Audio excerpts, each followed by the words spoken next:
নমস্কার। আজ আপনাদের অপূর্ব এক ট্যালেন্টের খোঁজ দেব। পুজো তো প্রায় এসেই গেল, আর বাতাসে পুজো পুজো গন্ধ। তবে আমাদের দেশের মতো বিদেশেও কিন্তু ভারতীয় সব পুজো আর্চা শ্রদ্ধা ভক্তির সঙ্গে অনুষ্ঠিত হয়।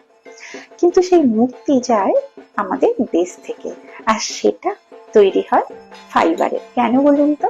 কারণ মাটির মূর্তি এত দূরে নিয়ে যাওয়া আর প্রত্যেক বছরের জন্য সংরক্ষিত করে রাখা খুবই অসুবিধে। তবে শুধু বিদেশে বলবো কেন, ফাইবারের মূর্তি কিন্তু সত্যি সব জায়গায় সব সময় ভীষণ গ্রহণযোগ্য।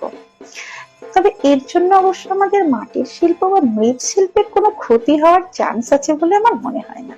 কারণ এই ফাইবারের শিল্পের সঙ্গে কিন্তু আমাদের মৃৎশিল্প অঙ্গাঅঙ্গিকভাবে যুক্ত। আর সেটা কি করে, চলুন জেনে নিই। যিনি এই শিল্পের সঙ্গে বহুদিন ধরে যুক্ত। আমার নাম অভিজিৎ গিরি।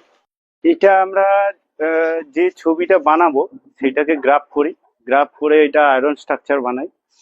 তারপরে আমরা ক্লে মডেলিং তৈরি করি এবং নিজের থেকে যখন মনে হয় আমরা যে এটা ঠিকঠাক বানিয়েছি, তখন গিয়ে এটা আমরা পিওপি মোল্ড তৈরি করি এবং পিওপি মোল্ডের পরেই আপনার রেজিন দিয়ে ওটা কাস্টিং করি।